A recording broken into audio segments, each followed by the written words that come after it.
ओम शांति। ओम शांति। ओम शांति।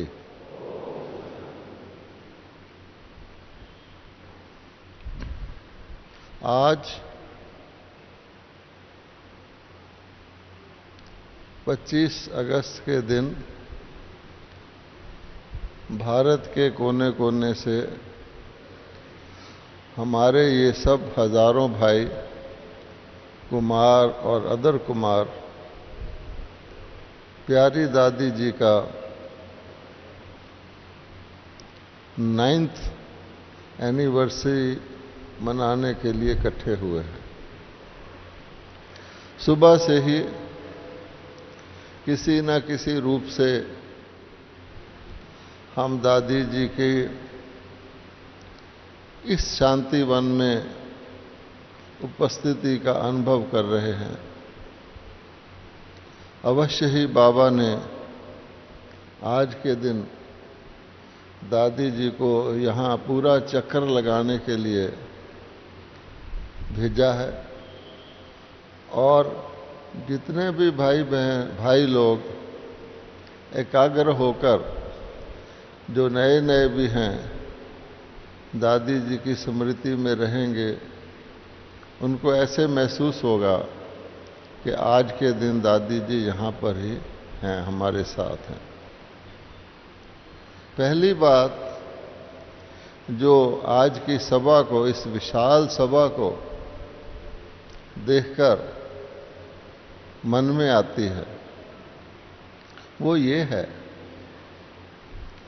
कि ब्रह्मा कुमारी सारी दुनिया में बहनों की संस्था के नाम से जानी जाती है कि ये माताओं बहनों की संस्था है। इसके जितने भी शिक्षक हैं वो बहनें हैं, इसकी जो संचालिकाएं हैं वो बहनें हैं।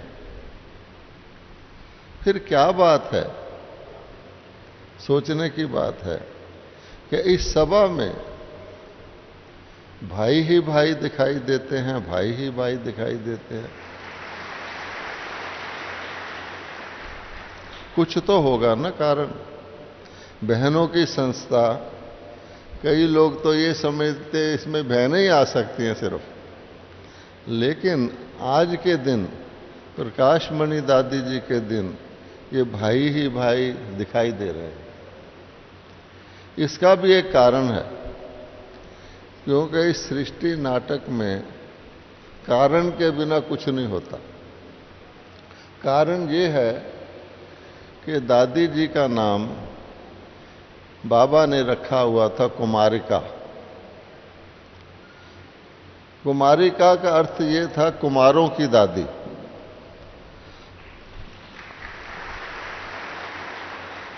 और सचमुच हमने तो देखा है 50 साल के अंदर दादी जी हमेशा कुमारों की फेवर करती थी। फेवर का अर्थ यह है कि कुमारों का ज़्यादा ध्यान रखती थी, चाहे वो कुमार हों चाहे वो अदर कुमार हों। क्योंकि जैसा कि आपको हमारे भाइयों ने बताया सुबह से लेकर कि दादी जी की समझ बूझ जो थी, जो पारदर्शिता थी, वो बहुत तीखी थी। और उनको ये पता था कि दुनिया के अंदर कौन रहते हैं, इस पुरानी कलयुगी दुनिया के लोगों के साथ व्यवहार में कौन आते हैं। और ये ज्ञान, उज्जवल ज्ञान, बिल्कुल आज की दुनिया से अपोजिट है। कहाँ परम पवित्रता का ज्ञान और कहाँ ये परम पति दुनिया। तो इसके अंदर जब कुमार और अदर कुमार जाते हैं तो क्या होता होगा। जैसे हम डेली स्नान करते हैं, कपड़े बदलते हैं, कि एक दिन में भी कुछ ना कुछ मैल लग जाता है, मोटे रूप से, स्थूल रूप से। अगर आप कानपुर में सफ़ेद ड्रेस पहन के जाएं तो 1 घंटे के अंदर वो काली हो जाती है। इतना तो वहाँ तो इंडस्ट्री बहुत है, अब तो सारे ही भारत में हो रहा है। तो मानसिक मैल जो है वो दुनिया में इतना फैला हुआ है कि बाबा तो कहता है कि मेरे बच्चों को मैंने प्रोटेक्शन दिया हुआ है, एक कार्ब दिया हुआ है जिसके अंदर उनको ऐसे बचा करके रखा हुआ। तो इसलिए उनको सामना करना पड़ता है, तो इसलिए उनके लिए विशेष उनके दिल में दया का स्थान था। और इसी कारण से आप देखेंगे कि इतने सारे हजारों लाखों की संख्या में कुमार इस ईश्वरीय विश्वविद्यालय में हैं। हम परसों भी प्राइम मिनिस्टर नरेंद्र मोदी जी से मिले थे। हमारी चंद्रिका बहन ने उनको यही ऑफर किया कि हम 1 लाख कुमार दिल्ली में इकट्ठे करना चाहते हैं। और कुमार भी कौन से? ब्रह्मचारी कुमार। तो इसलिए आपको उसमें आना है। और मुरारजी देसाई कहा करते थे, अगर मुझे 100 ब्रह्मचारी इकट्ठे कर दो तो मैं आऊँगा। और उस समय सचमुच हमने कहा 100 क्या, हजारों हैं, तो आए थे। First deputy prime minister of India Morarji Desai कुमारों के नाम से ही उन्होंने हमारा निमंत्रण स्वीकार किया था। और उस समय तक का टॉप वीआईपी जो आया था वो डिप्टी प्राइम मिनिस्टर ही था, मुरारजी देसाई। ताली बजाओ अपने लिए। क्योंकि संचालन का सिस्टम बाबा ने सोच के रखा हुआ है कि चरित्र निर्माण का, बुरी आदतों को छुड़वाने का काम बहनें और माताएं ज़्यादा कर सकती हैं। उनमें दया का भाव होता है। दुनिया वाले भी आप देखेंगे कि ऐसी जगह जहां दिल की ज़्यादा ज़रूरत होती है दिमाग की बजाय, वहां वो बहनों को ही रखते हैं। रिसेप्शनिस्ट है, नर्स है, लेडी टीचर है। तो बाबा को भी ये पता है कि वो तो संसारिक तकलीफ़ें हैं, यहाँ तो आत्मा की शुद्धि की बात है। इसलिए कुमार का दादी कुमारों की थी और अदर कुमारों की थी। अब आप देखिए, सिर्फ ब्रह्मा कुमारीज में ही है कि एक व्यक्ति शादी के बाद भी कुमार बन सकता है। दुनिया में कुमार शादी कर सकता है, लेकिन शादी के बाद वो वापस नहीं आ सकता। पर यहाँ बाबा की युक्ति देखो कि कितना भी बड़ा अदर कुमार हो, जिसके 1 दर्जन बच्चे हों, वो भी कुमार बन सकता है। इसलिए आप देखिए कि अदर कुमार आप सब हैं। दूसरी बात कि मैं यहाँ आ रहा था आज, तो किसी पैसेंजर से मेरी बात हो रही थी। वो बोला, मैंने बताया मैं शांति वन जा रहा हूँ। कहता है वहाँ एक हॉल है, बहुत बड़ा हॉल है, मैंने देखा हुआ, उसमें पिलर ही नहीं है। वो किसने बनाया था? तो मैं बड़ा खुश हुआ। मैंने कहा उनका आज दिन है, हमारी दादी प्रकाश मणि उसकी आर्किटेक्ट हैं, उन्होंने ही बनाया था। इस हाल में, जिस हाल में हम बैठे हैं, ये दादी जी ने ही बनवाया था। और दादी जी इसको बहुत शानदार शाही डायमंड हॉल कहा करती थी। फिर मैंने उसको हिस्ट्री भी बताई कि जब ये जगह ली गई थी, तो जैसे एक चिड़िया अपना घोंसला बनाती है, उससे पहले 2-4 दिन आके जहाँ बनाना होता है वहाँ सर्वे करती है, बैठती है, इधर कोई खतरा तो नहीं है। जब देखती है सेफ जगह है, तब घोंसला बनाती है। तो दादी जी ने भी इस स्थान पर सबसे पहले टेंट लगवाए थे, और टेंटों के अंदर 2 वर्ष ये कार्य चला था। जब देखा कि ये ठीक है, तब ये पक्का हॉल बनवाया गया। अच्छा, अब आप देखिए कि बाबा कहते हैं कि मेरे बच्चों को भी पता नहीं है कि बाबा कितना महत्वपूर्ण कार्य बच्चों से करवा रहे हैं। करवाने वाला ऑलमाइटी है। अब बच्चे को तो केवल उंगली लगानी है गोवर्धन पर्वत को उठाने के लिए। कितना महत्वपूर्ण कार्य करवाते हैं कि जब उस कार्य की प्रारब्ध पूरी हो जाती है, उसके बाद उसके यादगार मेमोरियल जो हैं, उसके जो स्मृति चिन्ह हैं, वही 2 युग उस कार्य को आगे चलाते रहते हैं। हम सब जानते हैं कि भक्ति मार्ग में क्या होता है, विस्तार होता है। और उसी नाम से जैसे हम ब्रह्मा कुमार कुमारियां हैं, तो आप जानते हैं कि ब्राह्मणों का, जिसको कहते हैं नामधारी ब्राह्मण, उनका भी गुजारा आज तक चलता है। लोग ब्राह्मणों को खिलाते हैं, चाहे किसी का जन्म हो जाए, किसी की मृत्यु हो जाए, किसी को कुछ भी हो जाए, तो ब्राह्मणों को बुलाया जाता है। क्यों, किस कारण से बुलाया जाता है? इसीलिए कि कभी किसी सच्चे ब्राह्मणों ने कुछ कार्य किया था।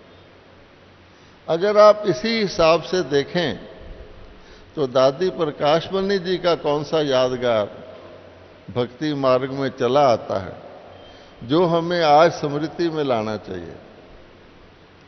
तो आप देखेंगे, सुबह के वक्त जब आप जागते हैं, कभी कभी आकाश की ओर देखते हैं, तो एक सितारा होता है, वो चांद के बिल्कुल पास होता है।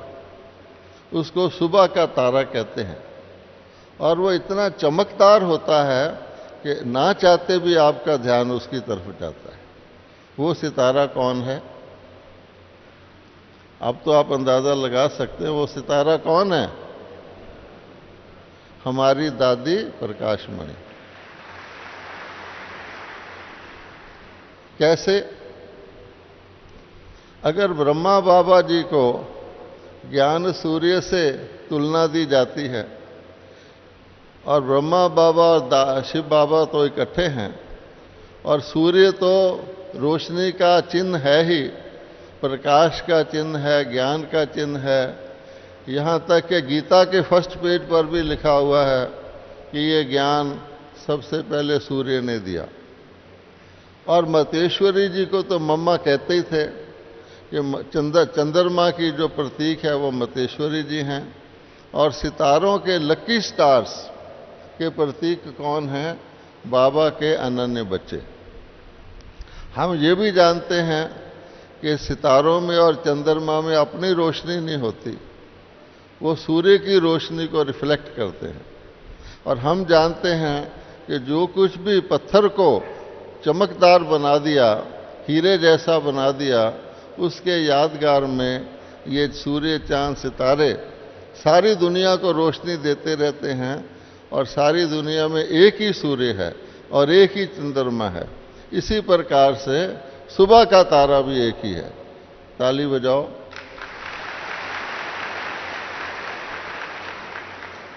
तो कौन सा यादगार हुआ प्रकाशमणि दादी का कि आप, और सुबह का क्यों है, शाम का क्यों नहीं है, मिडनाइट का क्यों नहीं है, इवनिंग का क्यों नहीं है?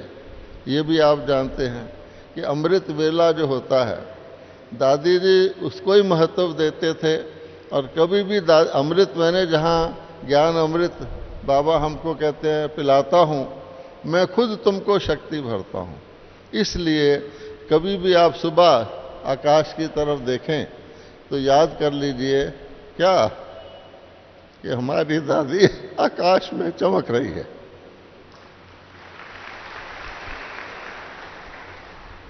अगर आप इसी बात को आगे बढ़ाएं तो आप देखेंगे कि 2 नदियां बहुत प्रसिद्ध हैं। बाबा ने सिंध में इस यज्ञ की स्थापना की थी, तो सिंध नदी जो थी, सिंधु नदी जिसको कहते हैं, है वो नदी, लेकिन उसका नाम सिंधु है। क्यों है भाई? क्योंकि सिंधु सागर को कहते हैं। तो उस सागर ने उस नदी को निकाला था, और सबसे पहले शिव बाबा ब्रह्मा बाबा के अंदर वहाँ आए थे। और जब बाबा भारत में आ गए तो सिंध तो चला गया, लेकिन एक ब्रह्मपुत्रा नदी है दूसरी, एक उस तरफ है वेस्ट में और एक इस तरफ है। तो ब्रह्मपुत्रा नदी सबसे प्रसिद्ध है क्योंकि वो इतनी ज़बरदस्त है, और जानते हैं कि उसका नाम तो ब्रह्मा के ऊपर रखा हुआ है कि ब्रह्मपुत्र, और साथ वाले देश को भी पहले बर्मा ही कहते थे। और अगर आप थाईलैंड में जाएं तो हर घर के आगे ब्रह्मा की मूर्ति बनाई जाती है। तो इसलिए यादगार हो गया शिव बाबा और ब्रह्मा बाबा का कौन सा, सिंधु नदी और ब्रह्मपुत्र नदी। अब आइए दादी प्रकाश मणि पर। तो दादी प्रकाश मणि का यादगार कौन सी नदी है बताइए। अब तो आप अंदाजा लगा सकते हैं ऐसी कौन सी नदी है जो दादी प्रकाश मणि का यादगार है। मुश्किल है। गंगा। देखिए, कहा जाता है शिव से गंगा निकली जिसको भागीरथ भारत में लाया, और गंगा नदी पतित पावनी। तो जैसे शिव बाबा पतित पावन, उसके बाद बाबा कहता मेरा इतना बड़ा कार्य कौन करेगा, मैं तो सागर हूं, सागर में तो कोई नया व्यक्ति तैरना सीखने जाए तो डूब ही जाएगा। इसलिए ये जो मैंने नदियों की श्रृंखला निकाली, जो भी सिर्फ भारत के अंदर ही पतित पावनी है, और जो यादगार है बाबा की शिव शक्तियों का, जिन्होंने भारत को पावन किया था, कि द्वापर से लेकर भी कुछ ना कुछ भगत लोग स्नान करके अपने आप को पावन महसूस करें। जैसे रात के वक़्त सूर्य तो चले जाता है, लेकिन चंद्रमा सितारों की रोशनी से कुछ ना कुछ काम चलता है। तो द्वापर से लेकर पतित पावनी नदियों की श्रृंखला तो है, लेकिन उसमें सबसे ज्यादा पावन, जिसके जल को अमृत कहा जाता है, वो कौन है? गंगा है। तो इसलिए जब आप देखेंगे, जब आपको शिव बाबा याद आएगा, ज्ञान सागर याद आएगा, फिर पतित पावनी नदियां भी याद आएंगी, तो उसमें आपको कौन याद आएगा? दादी प्रकाश मणि। कि देखो, हिमालय से लेकर और सागर तक और नदियों को भी मर्ज करती हुई, आप जानते हैं कि सरस्वती मर्ज हो गई, उसके बाद जमुना भी मर्ज हो गई, और वो करती हुई उसको भागीरथी भी एक नदी है जहाँ से वो शुरू होती है। भाग्यशाली शरीर रूपी रथ, जिसके द्वारा बाबा ने ज्ञान दिया और इन्होंने फिर आगे उसको सारे भारत में फैलाया। इसलिए ऐसी प्यारी दादी प्रकाश मणि जी का आज हम दिन मना रहे हैं। तो बाबा कहते हैं जब भी दिन मनाओ, दुनिया वाले तो फॉर्मली मनाते हैं, हम उसको अनुभव से मनाते हैं। तो सब ब्राह्मणों को, जिन्होंने दादी जी को नहीं भी देखा, ब्रह्मा बाबा को नहीं भी देखा, क्योंकि हमें इन आंखों से तो कुछ देखना ही नहीं है। ये मोटी आंखें क्या देख सकती हैं? ये तो देह को देख सकती हैं, देह की चीज़ों को देख सकती हैं। और बाबा कहता है कलयुग में यही तुम्हारे को नीचे ले जाने वाली चीज़ें हैं। तो इन आंखों से क्या देखना? देखते हुए भी नहीं देखना। देखना है तो तीसरी आंख से देखना है। दो तीसरी आंख हमें दिखाती है हमारी प्रकाश मणि दादी। आपको बताया गया कि छोटा सा ब्रह्मा कुमारी का पौधा दादी जी को बाबा ने सुपुर्द किया। बाबा भी देखिए पहले से दादी जी को तैयार किया कि ये जो है son shows father, daughter shows father, student shows teacher. तो सबसे लायक स्टूडेंट, सबसे ओबीडियंट चाइल्ड वो बाबा का दादी जी रही। तो इसलिए उनके हाथ में उन्होंने उसकी बागडोर दी, और अन्य सब सहयोगी तो थे ही। और दादी जी सबको सखी कह के बुलाया करते थे, मेरी सखियां। अब और देखिए कि मुझे पर्सनली दादी जी का जो सानिध्य है वो मुझे दिल्ली में मिला। 1955 में आपको बताया गया कि दादी जी पहले पटना में थीं, फिर बॉम्बे गईं। उसकी भी बहुत लंबी कहानी है।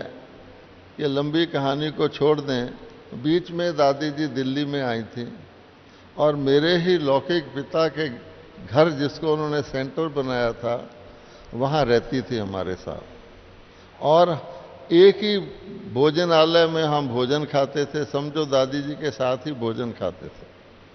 और उस समय मेरा चार्टर्ड अकाउंटेंट का इम्तिहान था और मैं क्या करता था कि उन दिनों ये एग्ज़ाम बहुत मुश्किल होता था, 9% इसका रिजल्ट होता था। और एक ब्रह्मा कुमार बन जाए, आप जानते हैं, तो ब्रह्मा कुमार का फिर ध्यान पढ़ाई बढ़ाई की तरफ इतना नहीं लगता। वो कहता है इतना तीनों कालों तीनों लोकों का ज्ञान सुनूं या बैठ के पढ़ाई पढ़ूं।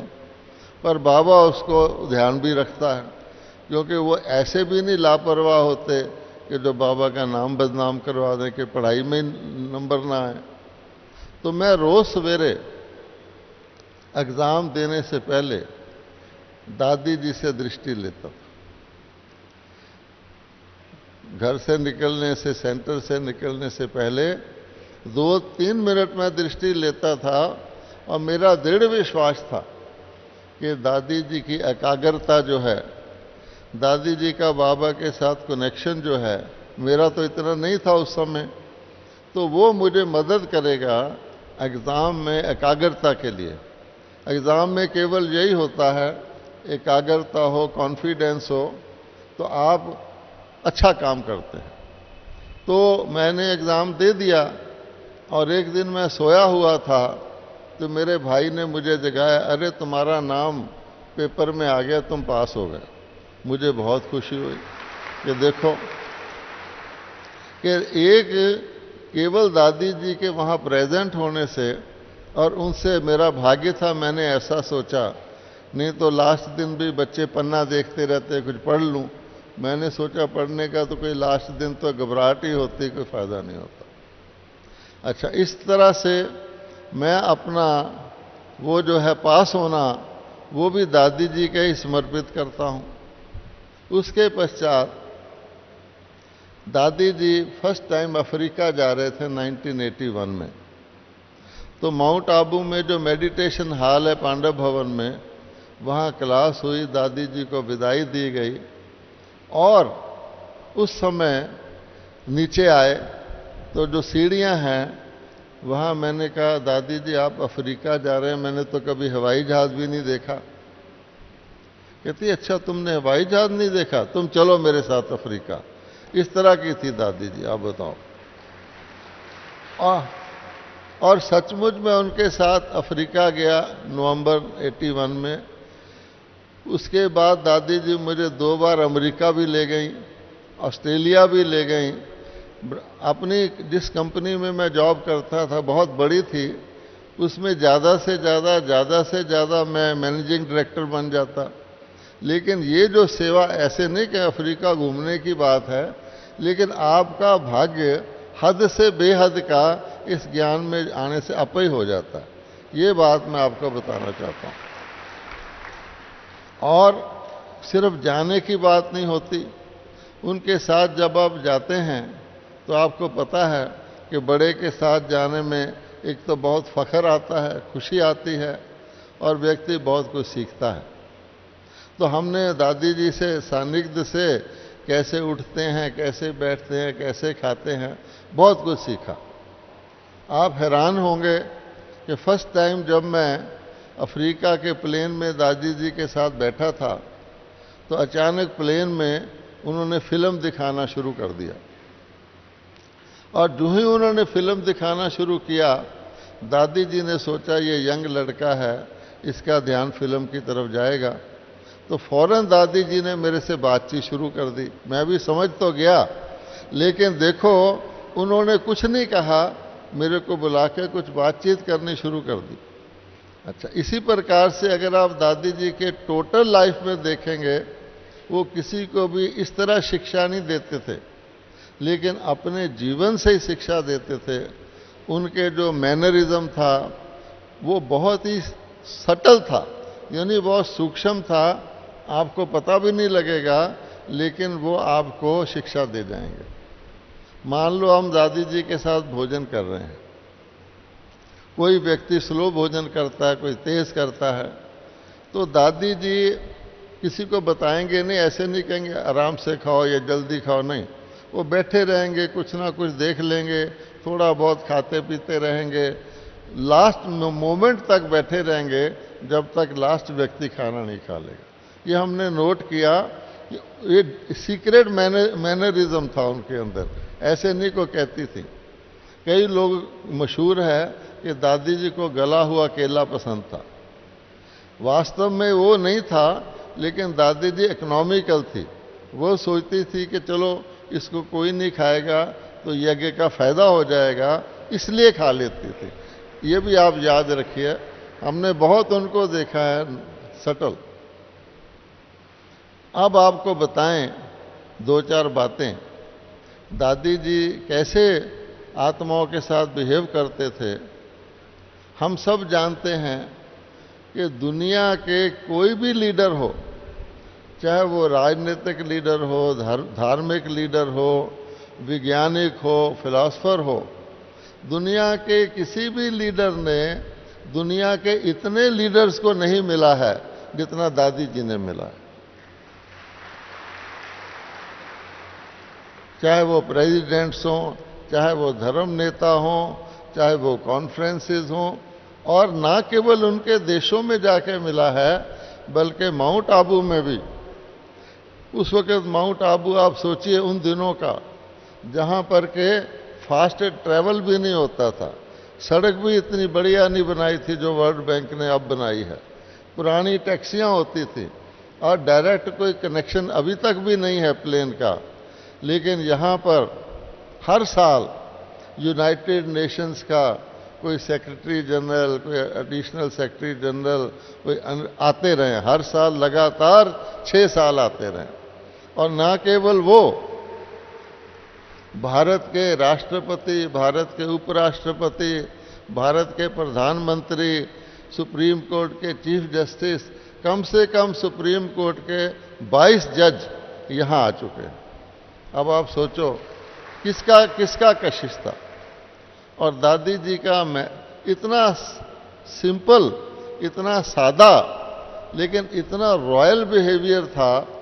मुझे अच्छी तरह याद है, राजीव गांधी यहाँ आए, जब वो बाहर निकल के जाने लगे तो उसके भाई किसी असिस्टेंट ने कहा गाड़ी में बैठिए, तो बोले दादी जी कैसे जा रही हैं? उन्होंने कहा वो तो पैदल जा रही हैं। कहता मैं भी पैदल जाऊंगा। आप सोच सकते हैं, एक बार कोई दादी जी को देख ले, जैसे क्षमा बाबा मुरलियों में कहता है ना कि क्षमा जलेगी तो परवाने अपने आप आएंगे, कोई डिफिकल्टी वो तो जान दे देते हैं। तो ऐसी परिस्थितियों में भी यहाँ पर अनेक आत्माएं आती रही हैं, जिसकी वजह से हमारा यज्ञ प्रफुल्लित हुआ है और उसका आज ये प्रफुल्लित रूप देख रहे हैं। अच्छा, पहले पहले कहा जाता था ये ब्रह्मा कुमारी संस्था सिंधियों की है, फिर नॉर्थ इंडिया में आ गए तो कहते थे ये तो नॉर्थ इंडियन की है। आप जानते हैं हमारे देश में नॉर्थ इंडिया, साउथ इंडिया, भाषा भेद फलाना फलाना है, लेकिन हमने दादी जी के साथ सारे भारत का भी ट्रैवल किया है।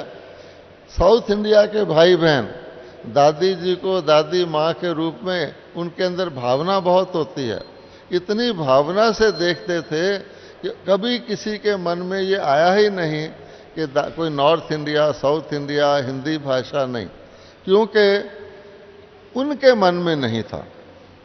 और इसी कारण से आप देखते हैं हमारे विद्यालय में कहीं भी चले जाओ आपको सारे भारत का पिक्चर मिलेगा।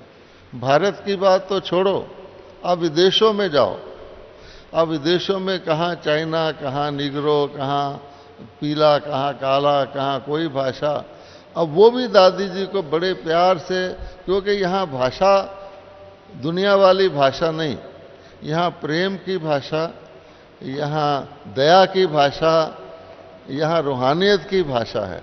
इसलिए आप फोटो देखेंगे अगर दादी जी के, चाहे कोई भी धर्म वाले हों, चाहे किसी भी वाले हों, वो ब्रह्मा कुमारी मीन्स दादी। और न्यूयॉर्क में हमने देखा, यूनाइटेड नेशंस में दादी जी भाषण करती हैं, जयंती बहन उसका ट्रांसलेशन कर रही है। आपको बताया होगा निर्भया जी ने कि दादी जी को पीस प्राइज़ भी मिला था और वहाँ गई थी वो। दादी जी के लिए प्राइज़ तो कुछ है नहीं, ये तो दुनिया के प्राइज़ हैं। अब दादी जी को डॉक्टर की डिग्री दी हुई थी, दादी जी ने क्या कभी लिखा डॉक्टर प्रकाश मणि? नहीं लिखा, क्योंकि ये तो संसारिक चीज़ें हैं। लेकिन उनका जो रूहानियत थी, यूनाइटेड नेशन में आप जानते हैं कितने देशों के रिप्रेजेंटेटिव बैठे होते हैं, वो बड़ी क्रिटिकल नज़र से हर व्यक्ति को देखते हैं।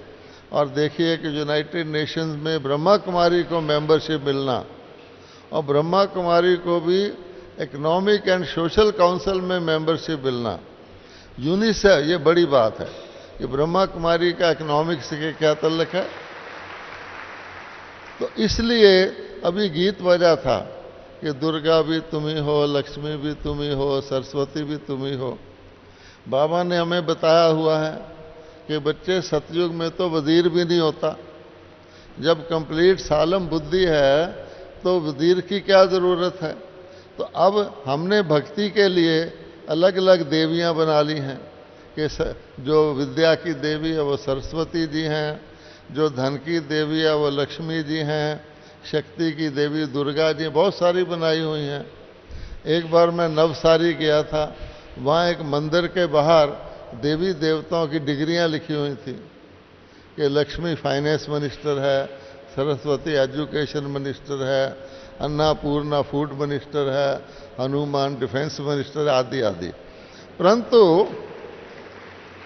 परंतु बाबा कहता है ये ऑल इन वन है। हमारी जितनी भी दादियां हैं आप देखेंगे वो सरस्वती भी हैं। आप जानते हैं बाबा का ज्ञान है, सरस्वती को ज्ञान कहाँ से आया? सागर से ही आया। तो लक्ष्मी भी हैं, और पैसे की लक्ष्मी नहीं है केवल, ब्रह्मा गुणों की लक्ष्मी है, शक्तियों की लक्ष्मी है, दुर्गा शक्ति का, तो हर चीज़ कंबाइंड है। जैसे ब्रह्मा विष्णु शंकर हैं ऐसे ही सरस्वती लक्ष्मी और दुर्गा हैं। तो इसलिए आप देखेंगे कि वो प्रैक्टिकल रूप में देवियां जो मंदिरों में हम पूजते रहे वो सामने आ जाएंगी, तो उनका प्रभाव तो पड़ेगा। हम लोग किस आकर्षण से यहाँ आ गए हैं।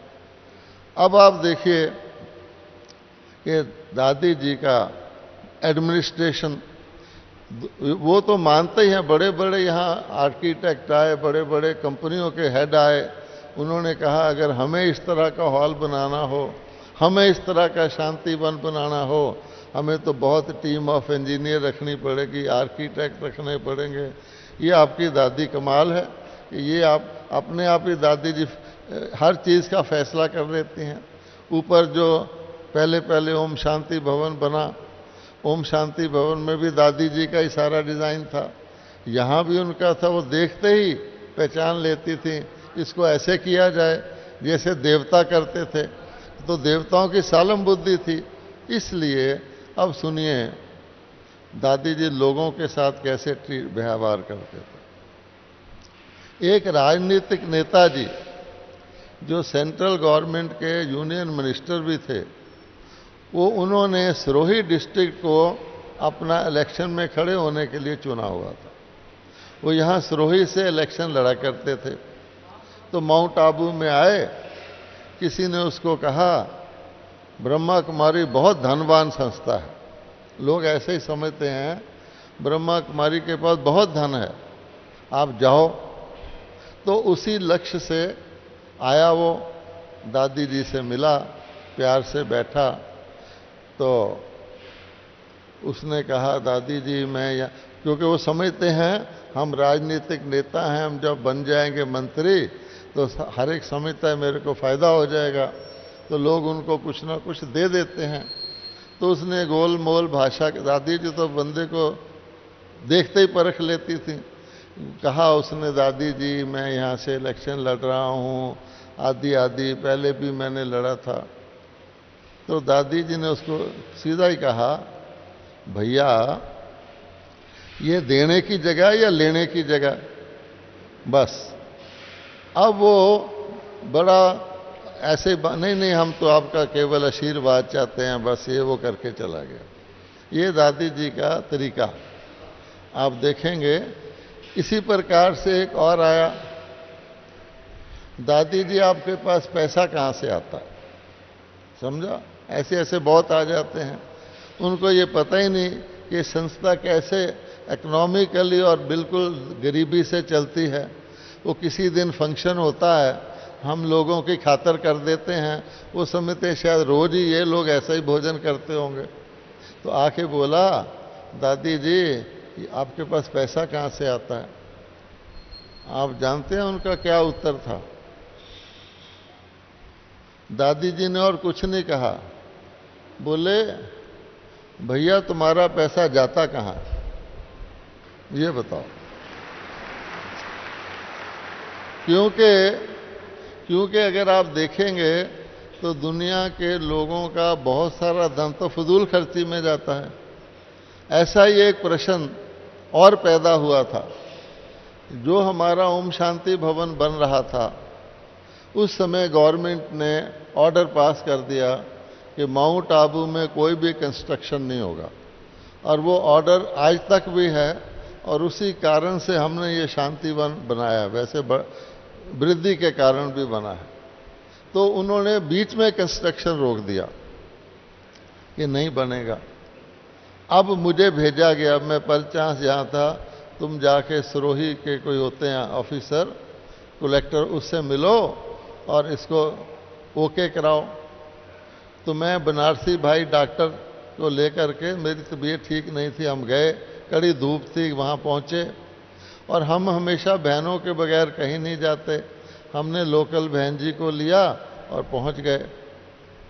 तो वो मुझे उसने यही प्रश्न किया, अरे आपकी तो बहुत धनवान संस्था है। मैंने कहा ठहरिए।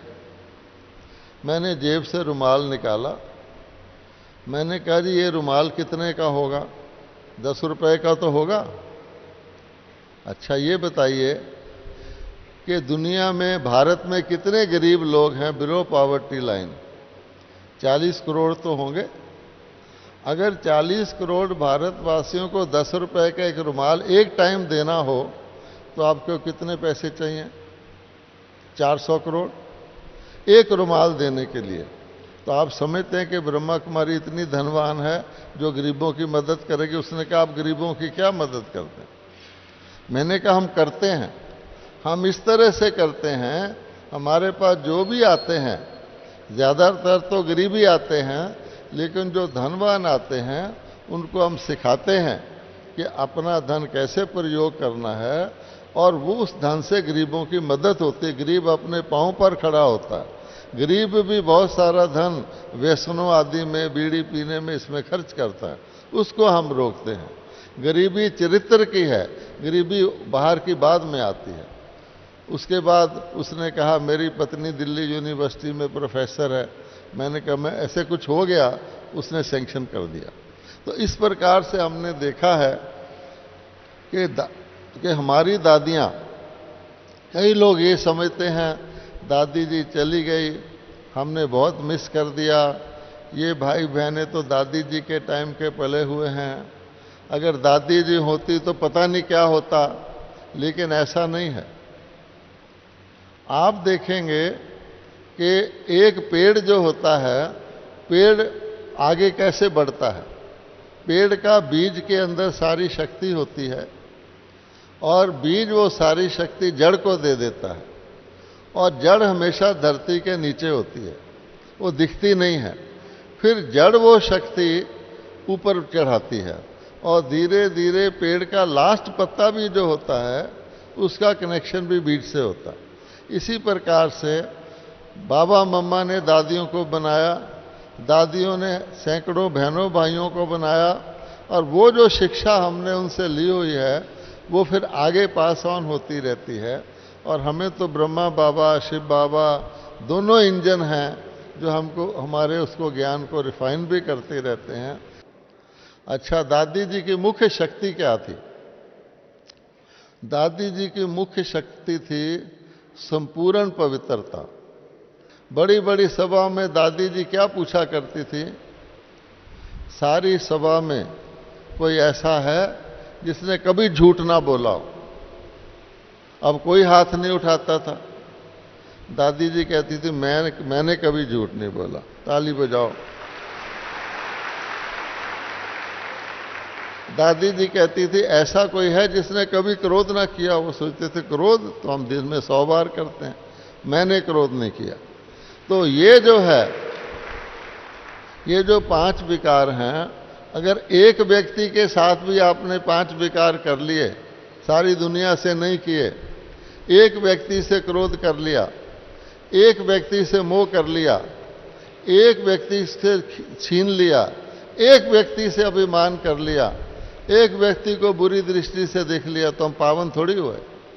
तो कई ये समझते 80% तो मैं पावन हूं, 20% नहीं हूं। ऐसा नहीं होता। तो 100% पवित्रता, ये बाबा कहता है पवित्रता ही सुख शांति की जननी है। पवित्रता से प्रॉस्पेरिटी आती है। तो आज ये ब्राह्मणों की जो बढ़ी हुई प्रॉस्पेरिटी है, लाखों की संख्या में है, वो दादी जी की पवित्रता से, प्रैक्टिकल जीवन में उसके अनुभव से।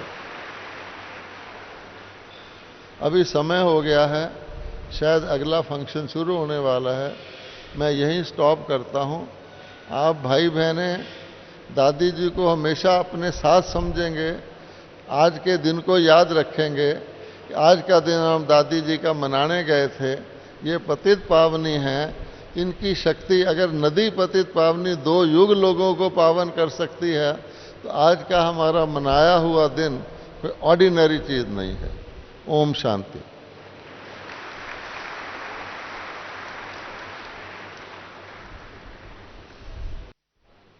आपको मैं एक छोटी सी बात गुलजार दादी की बतानी चाहता हूं।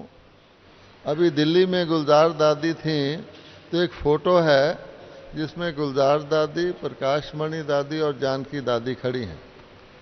तो एक बहन ने दादी को, गुलजार को कहा, देखिए दादी, आप इन सब में बड़ी लगती हैं, क्योंकि गुलजार दादी का कद बड़ा है। तो गुलजार दादी कहती है मैं हाइट में बड़ी हूं। प्रकाशमणि दादी के लिए बोली ये पोजीशन में बड़ी है, और जानकी दादी के लिए बोली ये आयु में बड़ी है। ओम शांति।